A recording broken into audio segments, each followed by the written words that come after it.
क्या आपने कभी महसूस किया है कि आपकी रूहानी बरकतों को जो आसमान से खुदा की तरफ से आपको मिलनी होती हैं, उनको रोकने की कोई वजह है? कोई चीजें हैं ऐसी जो उनको रोकने की वजह बनती है? आप दुआ तो करते हैं लेकिन आपकी दुआ नहीं सुनी जाती। आप मेहनत करते हैं लेकिन आपको कामयाबी नहीं मिलती। आज की वीडियो में मैं आपको 3 ऐसी बातें बताऊंगी जो आपके लिए आसमान से नाजिल होने वाली बरकतों को रोकने की वजह बनती है, एक बड़ी रुकावट है। मैं खुदा की खादमा पास्टर मलका योरा आप सब देखने वालों की खिदमत में एक बार फिर हाजिर हूँ और आप सब जितने इस YouTube चैनल पर देख रहे हैं, आप सबको बहुत बहुत खुशामदीद और पास्टर मलका योरा का सलाम। जैसा कि मैंने आपको बताया कि आज की वीडियो में हम बात करेंगे 3 ऐसी खतरनाक बातों पर जो हमारे लिए रूहानी बरकतों को रोकने का सबब बनती है। इस्तिस्ना की किताब के 28वें बाब के अंदर उसकी दूसरी आयत में तो लिखा है, और अगर तू खुदावंद अपने खुदा की बात सुने तो ये सब बरकतें तुझ पर नाजिल हों। आप कहते होंगे कि हमें तो बताया जाने वाला है कि ऐसी 3 बातें जो हमारे लिए रूहानी बरकतों को रोकने का सबब बनती है, लेकिन कलाम मुकद्दस में हम पढ़ रहे हैं कि खुदा कहता है मैं तुझे सारी बरकतें दूंगा, मैं तुझे वो सारी बरकतें दूंगा और तुझे मिलेंगी। ऐसी 3 खतरनाक बातें जिनके बारे में मैं आज आपको बताने वाली हूँ। उनमें से पहली बात डिसोबीडियंस एंड सिन। जी हाँ, बिल्कुल, नाफरमानी और गुनाह। यशायाह की किताब के 59वें बाब की दूसरी आयत के अंदर लिखा है कि तुम्हारी बदकिरदारी के सबब से तुम्हारे खुदा के दरमियान उसने जुदाई पैदा कर दी। मसला ये है कि अगर हम जानबूझकर नाफरमानी करते रहें, खुदा के अहकाम को नजरअंदाज करते रहें, उसके हुक्मों पर अमल ना करें, तो हम नाफरमानी करते हैं। अब नाफरमानी और गुनाह के लिए जो निशानियां हैं, उनमें सबसे पहली निशानी तो है झूठ बोलना। उसके बाद आता है हसद और गुरूर करना, फिर ज़िना करना और इस तरह के और बुरे काम करना, फिर गुरूर और घुमंड से भर जाना और फिर दूसरों को नुकसान पहुंचाना। नाफरमानी का मतलब ये है कि आप खुदा के अमल के खिलाफ जाकर कोई काम कर रहे हैं जिसमें खुदा की मर्जी शामिल नहीं है। आप अपनी मर्जी के मुताबिक, अपनी मर्जी से जो आप करना चाहते हैं आप करते हैं, लेकिन वो खुदा की मर्जी के खिलाफ होता है। ये मतलब है नाफरमानी का। और नाफरमानी की हमें मिसाल मिलती है बाइबल मुकद्दस के अंदर। पैदाइश की किताब के 3 बाब की 6 आयत में लिखा है, आदम और हवा की कहानी। जब उन्होंने खुदा की नाफरमानी की, खुदा के खिलाफ चले गए, खुदा के बनाए हुए मंसूबे के बरक्स जाकर उन्होंने काम किया। उन्होंने वो काम किया जो खुदा ने उनको करने से मना कर दिया था। उसके बनाए हुए अमल से बाहर निकल गए और उन्होंने खुदा की मर्जी के खिलाफ जाकर उस ममनुआ फल को खा लिया जिसको खुदा ने उन्हें खाने से मना किया था। नाफरमानी की, और यही नाफरमानी उन्हें गुनाह की तरफ लेकर चली गई और उनके सबब से फिर दुनिया में गुनाह आया। और फिर इसी तरह हमें मिसाल मिलती है कौम बनी इसराइल की। खुरूज की किताब के 32वें बाब की 7वीं आयत के अंदर, जब कौम बनी इसराइल खुदा से हटकर दूसरे देवी देवताओं की पूजा करते थे, उनको सजदा करते थे, उन्हें अपना खुदा मानते थे, तो खुदा ने उन्हें कैद में जाने दिया, खुदा ने उन्हें छोड़ दिया और इस तरह वो गुनाह की तरफ बढ़ते गए। गुनाह वो अमल है जो हम खुदा की मर्जी के खिलाफ जाकर करते हैं, उसके अहकामात को तोड़कर करते हैं। और गुनाह में सिर्फ बुरे अमाल ही करना नहीं होता, बल्कि गुनाह में जीना भी जो है, ऐसे कामों में जिसमें हम खुदा की मर्जी के खिलाफ जीते हैं, वो भी गुनाह है। जब खुदा की पाकीज़गी और उसकी रास्तबाजी के खिलाफ जाकर काम करते हैं तो वो फिर गुनाह कहलाता है। और गुनाह सिर्फ ये नहीं है कि बुरे अमाल करना, बल्कि खुदा की मर्जी के खिलाफ जीना भी गुनाह है। और बाइबल मुकद्दस हमें इसके बारे में तनकीद करती है रूमियों के खत के 6 बाब के अंदर उसकी 23वीं आयत में। उसमें वहां पर लिखा है कि गुनाह की मजदूरी है मौत। और फिर याकूब के खत के 4 बाब की 17वीं आयत के अंदर लिखा है कि जो शख्स भलाई करना जानता है, नेकी करना जानता है और वो नहीं करता तो वो गुनाह करता है, और फिर जो शख्स गुनाह करता है उसकी मजदूरी मौत है। जब हम गुनाह पर गुनाह करते जाते हैं तो फिर हम मुमकिन है कि मौत की हद तक पहुंचेंगे, लेकिन खुदा किसी की नौबत जो है वो मौत तक नहीं लेकर जाना चाहता। खुदा चाहता है कि हर एक की तौबा तक नौबत पहुंचे। नाफरमानी का ताल्लुक ये है कि गुनाह के साथ के नाफरमानी जो है वो गुनाह की जड़ है। नाफरमानी इब्लीस ने भी की, इसी सबब से वो आसमान से नीचे गिराया गया, जन्नत से फिरदौस से नीचे गिरा दिया गया। नाफरमानी गुनाह की तरफ भी जाती है, ना चाहते हुए भी हम गुनाह करते हैं। कौम बनी इसराइल बारहा खुदा की नाफरमानी करती रही। जब जब उन्होंने बुतों की पूजा की, जब जब उन्होंने गैर माबूदों की प्रस्तिश की, खुदा के वजूद का इनकार किया, उसके होने का इनकार करते रहे, तो खुदा ने उन्हें गैर कौमों के हवाले, और इस तरह से फिर वो गुनाह पर गुनाह करते रहे। वो दूसरी कौमों के हाथ के सबब से सताए जाते थे। जब हम गुनाह और नाफरमानी करते हैं तो उसका नतीजा ये निकलता है कि पहले तो हम खुदा की हुजूरी से दूर चले जाते हैं, फिर हमें खुदा की अदालत का सामना करना पड़ता है, उसके इंसाफ का सामना करना पड़ता है, फिर हमें खुदा की तरफ से मिलने वाली बरकतों से हम महरूम हो जाते हैं, और फिर हमारा खुदा के साथ वो ताल्लुक नहीं रहता, बल्कि खुदा के साथ ताल्लुक में बिगाड़ पैदा हो जाता है, हमारा रिश्ता खराब हो जाता है, ताल्लुक खराब हो जाता है। अगर आप चाहते हैं कि आप नाफरमानी और गुनाह से बचें, तो उसके लिए तरीका यह है कि आप सबसे पहले दुआ में मजबूत हों, दुआ करें, बाइबल मुकद्दस पढ़ें और अपनी जिंदगी से ऐसे गुनाह को तर्क करें। उसके बाद आप बुरे कामों और बुरे दोस्तों से भी परहेज करें, क्योंकि बाइबल मुकद्दस में लिखा है कि बुरी आदतें, बुरी सोहबतें अच्छी आदतों को बिगाड़ देती हैं। जब आपके दोस्त बुरे होंगे, आपके फिर काम बुरे होंगे, तो आप गुनाह करेंगे, आप बुरी राहों पर चल पड़ेंगे। फिर अपनी जुबान और अपनी आंखों और इसके साथ साथ अपने दिल को भी पाक करें, बुरी रवशों और बुरी बातों से अपने आप को दूर रखें, ताकि आप नाफरमानी और गुनाह की तरफ ना बढ़ सके। नाफरमानी हमें खुदा से दूर कर देती है, गुनाह हमें खुदा से दूर कर देता है। लेकिन मैं आपको बताना चाहती हूँ कि हमारी निजात और मुआफी यीशु मसीह में मुमकिन है। अगर हम खुदा के अहकामात और उसके बनाए हुए अमल के तहत काम करें, उसकी बातों को मानें, उसे नजरअंदाज ना करें, तो फिर हम वो बरकतें हासिल कर सकते हैं जो खुदा हमें देना चाहता है। क्योंकि बाइबल मुकद्दस में भी तो लिखा है कि बस खुदा के ताबे रहो, खुदा के ताबे हो जाओ और इब्लीस का मुकाबला करो तो वो तुमसे भाग जाएगा। अगर हम खुदा के ताबे रहेंगे, उसकी आवाज सुनेंगे, बिल्कुल इस्तिस्ना 28 में बात की दूसरी आयत के मुताबिक कि अगर हम खुदा की सुनते हैं तो वो फिर हमें वो सारी बरकतें देता, वो सारी बरकतें जो वो देना चाहता है वो हमें मिलेंगी अगर हम खुदा की सुनेंगे, उसके ताबे रहेंगे। अगर आपकी जिंदगी में कोई ऐसा गुनाह है और आप सोचते हैं, समझते हैं कि मेरी जिंदगी में ये नाफरमानी जैसी बात पाई जाती है और ये मेरे लिए बड़ी वजह बनती है खुदा से वो बरकतें लेने के लिए, तो आप जरूर इसे तर्क करें। अगर आप ऐसा महसूस करते हैं तो आज आपको तौबा करने की जरूरत है। तौबा करें ताकि आप खुदा से वो बरकत ले सके जो खुदा आपको देना चाहता है। उसके बाद जो दूसरी बड़ी खतरनाक बात है वो है बेईमानी और शक। बेईमानी और शक इब्रानियों के खत के 11वें बाब की 6ठी आयत के अंदर लिखा है कि बगैर ईमान के खुदा को पसंद आना नामुमकिन है। जब हमारे अंदर ईमान नहीं है तो हम खुदा को पसंद नहीं आ सकते। बेईमानी की निशानियां ये हैं कि हम दुआ तो करते हैं लेकिन हमारे दिल के अंदर शक रहता है, पता नहीं सुनी जाएगी या नहीं सुनी जाएगी, जवाब मिलेगा या नहीं मिलेगा।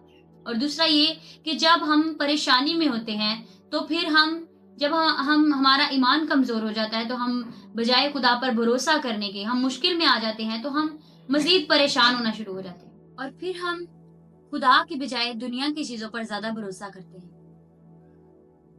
अगर हम खुदा पर भरोसा नहीं करते, उस पर यकीन नहीं रखते, बल्कि उस पर शक करते रहते हैं, तो हमारी दुआओं में असर नहीं रहता, हमारी दुआएं कमजोर हो जाती हैं, उनमें कोई ताकत नहीं रहती, बल्कि हम ज्यादा से ज्यादा बेईमानी की तरफ बढ़ते चले जाते हैं। बेईमानी ऐसा अमल है जिसमें हम खुदा की कुदरत, खुदा के इख्तियार, उसकी जात, उसके कामों, उसके मौजज़ात, उसकी हर एक चीज का इनकार करते हैं और हम उस पर भरोसा नहीं करते। उस पर ईमान नहीं रखते कि खुदा ऐसा करने की कुदरत रखता है, बल्कि हम शक में पड़े रहते हैं। हमारे अंदर ईमान की कमजोरी आ जाती है। जैसे बाइबल मुकद्दस में हमें गिनती की किताब के 11वें बाब के 14वें बाब के अंदर मिलता है कि कौम बनी इसराइल जो है वो बार बार बेईमानी की हालत में आ जाती थी। वो खुदा के कामों को, उसकी कुदरत को भूल जाते थे, उसकी हुजूरी का, उसके वजूद का इनकार कर देते थे और वो खुदा के कामों का इनकार कर देते। इस कदर वो बेईमानी की हालत में चले जाते। लेकिन यीशु मसीह जो है वो कलाम मुकद्दस में शागिर्दों को भी उनके ईमान की कमी के बायस उनको मलामत करते हुए नजर आते हैं। जब शागिर्द कश्ती में थे यीशु मसीह के साथ और पानी का तूफान आया तो उनका ईमान कमजोर हो गया, उनके अंदर बेईमानी जाहिर हो गई। तो यीशु मसीह ने उनकी इस बेईमानी पर उनको मलामत किया। शक करना भी ऐसा ही है। जब हम खुदा की जात पर, उसके कामों पर, उसकी कुदरत पर शक करते हैं तो हमारा ईमान कमजोर हो जाता है। फिर हमारी रूहानी तरक्की में ये ईमान जो हमारा कमजोर होता है वो रुकावट का बायस बन जाता है और यहाँ तक कि हमारा शक हमारे ईमान के साथ साथ हमें भी डुबोने की हद तक ले जाता है। जैसे बाइबल मुकद्दस में मत्ती की इंजील के 14वें बाब की 30वीं आयत के अंदर हमें मिसाल मिलती है पतरस की। जब उसने यीशु मसीह को पानी की लहरों पर चलते हुए देखा तो उसने भी ईमान से पानी पर कदम रखा और चलने लगा पानी पर। लेकिन जब उसने लहरों को देखा उसका ईमान कमजोर हो गया, वो शक में पड़ गया तो वो डूबने लगा। बिल्कुल इसी तरह, बिल्कुल पतरस की तरह हमारी भी बेईमानी, कम ईमानी हमें डुबोने की हद तक ले जाती है। बेईमानी और शक में ताल्लुक ये है कि बेईमानी, शक जो है वो बेईमानी की एक सीढ़ी है जो हमें बेईमानी की तरफ ले जाती है, हमारे ईमान को कमजोर कर देती है और फिर हमें रूहानी बरकतों को हासिल करने में एक बड़ी रुकावट का बायस बनती है। और शैतान भी इंसान के अंदर शक पैदा करता है, उसके ईमान को कमजोर करता है ताकि उसके अंदर बेईमानी आ जाए और वो खुदा से हासिल होने वाली बरकतों से महरूम हो जाए। बेईमानी और शक के नतायज ये होते हैं कि आप खुदा से दूर हो जाते हैं, आप खुदा की बरकतों से महरूम हो जाते हैं और फिर आपकी दुआ में कमजोरी आ जाती है, उसमें असर नहीं रहता। आप दुआ करते हैं लेकिन वो सुनी नहीं जाती। आपकी दुआ जो है उसके बस इवज आपको वो जो आप चाह रहे होते हैं वो आपको नहीं मिलता, क्योंकि आपके लिए ये एक बड़ी रुकावट का बायस बन रही होती है बेईमानी। फिर आप जो है रूहानी तौर पर बेसुकूनी महसूस करते हैं, आपके अंदर कोई शादमानी नहीं रहती। बाइबल मुकद्दस में हमें अब्राहम की मिसाल मिलती है। उसने खुदा पर उस हालत में भी यकीन रखा जब उसके पास कुछ नहीं। अब्राहम ने भी खुदा पर ईमान रखा, उसने शक नहीं किया, उसने बेसब्री का मुजाहरा नहीं किया। इसीलिए खुदा ने उसे एक बड़ी कौम बनाने का वादा किया। जब उसके पास कुछ नहीं था, उसके पास औलाद नहीं थी, उसके पास कोई ऐसी चीज नहीं थी, उसने उस हालत में भी खुदा पर भरोसा रखा, यकीन रखा, ईमान रखा। अगर वो ना करता तो क्या वो एक बड़ी कौम बन पाता? क्या वो खुदा पर ईमान ना रखता तो क्या उसके पास वो सारी बरकतें जो खुदा उसे देना चाहता था उसके पास आती? उसने ईमान रखा, उसने यकीन किया, उसने खुदा पर भरोसा रखा। इसके सबब से ही खुदा ने उसे वो सारी बरकतें दी। अगर आप चाहते हैं कि आप इस बड़ी मुश्किल से बच सकें तो आप जरूर वो बातें अपनाएं जो मैं आपको बताने वाली। आप ये करें कि आप दुआ करें, आप बाइबल पढ़ें, आप अपने ईमान को मजबूत करें रोजा रखकर, दुआ करके। आप कलाम मुकद्दस को ज्यादा से ज्यादा पढ़ें और बाइबल मुकद्दस में ऐसे ईमान के सूरमा जो हैं, जो अजीम लोग हैं जिनका जिक्र बाइबल में पाया जाता है, उनकी जिंदगी के बारे में पढ़ें, उनसे आप सीखें, अपने ईमान को मजबूत करें। मुश्किलात आए भी, परेशानियां आए भी, फिर भी आप खुदा पर भरोसा करेंगे। खुदा आपके लिए बेहतर कर सकता है, वो बेहतर से बेहतरीन कर सकता है, क्योंकि वो खुदा है, वो सब कुछ कर सकता है। उस पर ईमान और भरोसा रखें और ज्यादा से ज्यादा खुदा के साथ ईमान में मजबूत हों, ईमान में आगे बढ़ें, क्योंकि जब हम खुदा पर ईमान रखते हैं तो फिर ही हम खुदा से वो बरकतें ले सकते हैं जो खुदा हमें देना चाहता है। आपकी जिंदगी में क्या कभी ऐसा मोड़ आया है कि आपने अपने अंदर एक बेईमानी महसूस की हो? आपने महसूस किया हो कि आपका ईमान कमजोर हो चुका है और आप कुछ नहीं कर पा रहे, बल्कि आप मजीद बैक स्लाइड हो रहे हैं, आप पीछे जा रहे हैं। बजाय कि आप खुदा पर भरोसा करें, आप जो है वो पीछे जा रहे हैं और कोई काम आप नहीं कर पा रहे। अगर आपके साथ ऐसा हुआ है तो आप जरूर कमेंट बॉक्स में शेयर कर सकते हैं, हम आपके लिए जरूर दुआ करें। फिर तीसरी जो एक बड़ी खतरनाक वजह है रूहानी बरकतों को हासिल करने से जो रोकती है, वो है आपके अंदर नाशुक्री और गुरूर।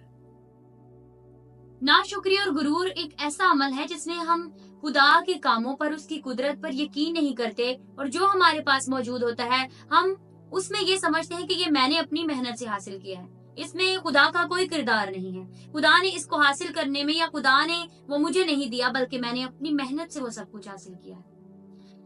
इस कदर हमारे अंदर नाशुक्री आ जाती है, हमारे अंदर हसद आ जाता है, और एक नाशुक्रा इंसान ही ऐसा करता है।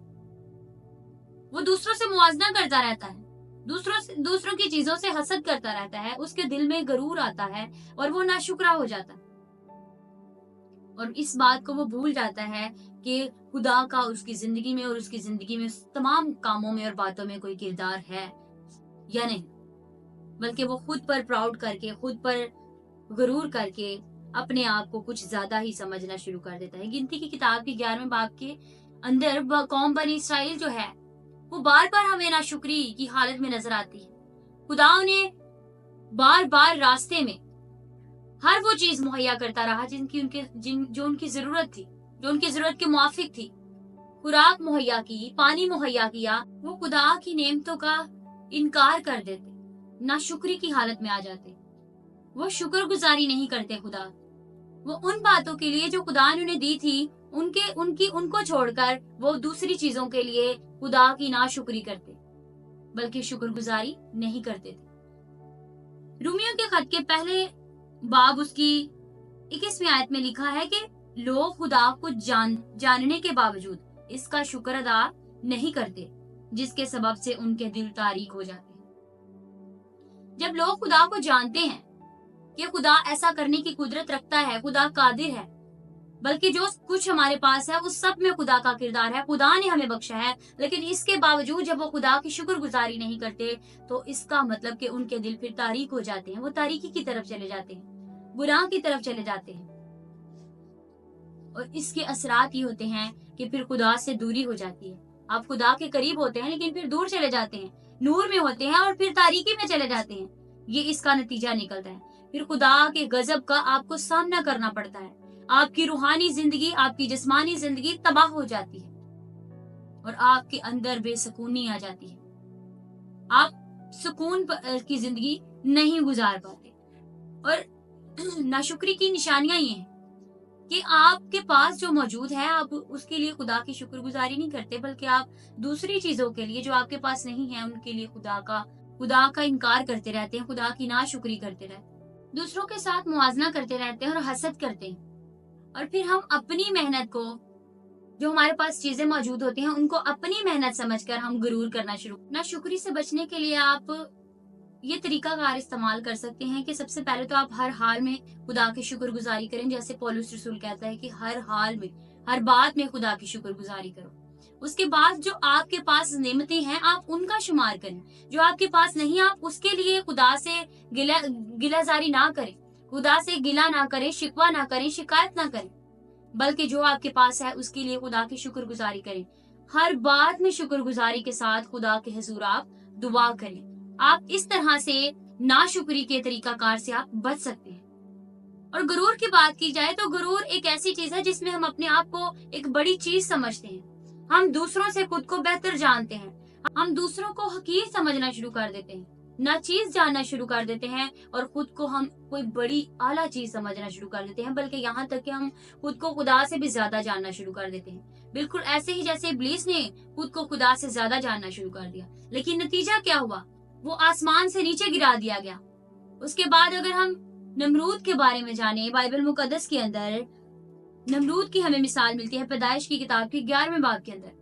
नमरूद ने अपने आप को एक बड़ी ऊंची हस्ती समझा, उसने दूसरों को हकीर जाना और खुद को दूसरों से बुलंद समझा, बुलंद जाना, लेकिन उसके नतीजे में खुदा ने उसको बर्बाद कर दिया, उससे कमतर बना दिया। जब हम दूसरों से ज्यादा खुद को समझते हैं तो इसका मतलब हमारी बर्बादी मुमकिन है। हम बहाल होने की बजाय बर्बाद हो जाते हैं। उसके बाद हमें बाइबल मुकद्दस में दानियल की किताब के अंदर नबूकदनेस्सर बादशाह की मिसाल मिलती है। नबूकदनेस्सर बादशाह ने भी जब अपनी सारी शान शौकत को, अपनी दौलत को, अपनी सल्तनत को देखा तो उसने अपने आप में गरूर किया। उसने कहा कि ये सब तो मेरी हस्ती ने खलक किया है, ये मैंने बनाया है, ये सब मेरे जलाल का सबब है। उसने खुद को ज्यादा बेहतर जाना। उसके अंदर से हलीमी, आजिज़ी खत्म हो गई, गरूर उसके अंदर समा गया। लेकिन फिर खुदा ने उसे आजिज किया, खुदा ने उसे जानवरों जैसा बना दिया। वो बाहर जाकर खेतों में जानवरों की तरह चारा खाता था। लेकिन जब उसने इस बात को समझा कि मैं गरूर में था, फिर वो आजिज हुआ, वो हलीम हुआ, तो फिर खुदा ने उसे दोबारा से बहाल किया, फिर खुदा ने उसे दोबारा से सर बुलंद किया। जब हम अपने अंदर गुरूर को आने देते हैं, गुरूर को जगह देते हैं, तो फिर हमें भी हलीम होने की जरूरत है, हमें उसे तर्क करने की जरूरत है। यीशु मसीह ने भी लूका की इंजील के अंदर उसके 18वें बाब में फरीसियों को तनकीद की उनके गुरूर पर। यीशु मसीह कहते हैं कि हमें गुरूर नहीं करना चाहिए, तो फिर हम क्यों अपने दिलों के अंदर गुरूर को पैदा करते हैं? क्यों अपने अंदर गुरूर को जगह देते हैं? क्यों अपने अंदर हम नाशुक्री को जगह देते हैं? जब हम खुदा की नाशुक्री करते हैं, हमारे अंदर गुरूर आ जाता है, तो इसका नतीजा ये निकलता है, खुदा हमसे नाराज हो जाता है, खुदा से हम दूर चले जाते हैं और फिर हमारे गुनाह में इजाफा हो जाता है। एक गुनाह तो हम कर ही रहे होते हैं, उसके साथ फिर हम दूसरा गुनाह भी करना शुरू कर देते हैं और फिर इसका नतीजा ये निकलता है कि हमारे अंदर से आजिज़ी जाती रहती है, हम आजिज नहीं बन पाते। लेकिन इसका हल ये है कि सबसे पहले तो आप अपने आप को आजिज करें, अपने अंदर से गुरूर को खत्म करें, हलीम बने, खुदा से कहें कि खुदा तू मुझे फरोतन बना। क्योंकि जब हम खुदा के कभी हाथ के नीचे फरोतनी से रहते हैं, तो फिर वो हमें वक्त पर सर बुलंद करता है। फिर हमें खुद से अपनी मेहनत से सर बुलंद होने की कोशिश नहीं करनी पड़ती। हम ऐसी कोशिश बिल्कुल नहीं करते कि हम खुद को दूसरों से ज्यादा अजीम बनाएं, बल्कि खुदा हमें वक्त आने पर दूसरों से ज्यादा सर बुलंद करता है। इसलिए हमें चाहिए कि ना हम गुरूर करें, ना हम हसद करें, ना हम खुदा की नाशुक्री करें। और मैं आपको एक बड़ी खास बात बताना चाहती हूँ कि ये जितनी बातें मैंने आपको बताई हैं, ये सारी बातें हम सिर्फ इनफरादी तौर पर नहीं करते, बल्कि ये इज्तिमाई तौर पर भी हमारी जिंदगी के अंदर पाई जाती हैं। हम खुद तो गुनाह करते हैं, हम अपने साथ दूसरों को भी मिला लेते हैं, या दूसरे गुनाह कर रहे होते हैं तो हम उनकी सोबत में जाकर बैठ जाते हैं। ऐसी बातों से गुरेज करें। आप इज्तिमाई गुनाहों से भी और इनफरादी गुनाहों से भी बाज आए, क्योंकि खुदा आपको गुनाह की जिंदगी में देख नहीं सकता। अगर आप गुनाह करते रहेंगे, ऐसी तमाम बातों को जो आपके लिए खुदा से बरकतें लेने में रुकावट बनती रहेंगी, तो आप फिर गुनाह की तरफ चले जाएंगे और खुदा से वो बरकतें हासिल नहीं कर सकेंगे। अगर आप चाहते हैं कि खुदा आपको बरकत दे, तो आप खुदा के ताबे रहें, उसके हुक्मों को मानें और उसके कलाम पर अमल करें, दुआ करें, रोजा रखें, कलाम पढ़ें और उसके साथ जिंदगी गुजारें। और अगर आज की वीडियो आपको पसंद आई है, तो जरूर आप इस वीडियो को लाइक करें, इस पर कमेंट करें, इसको शेयर करें दूसरों के साथ,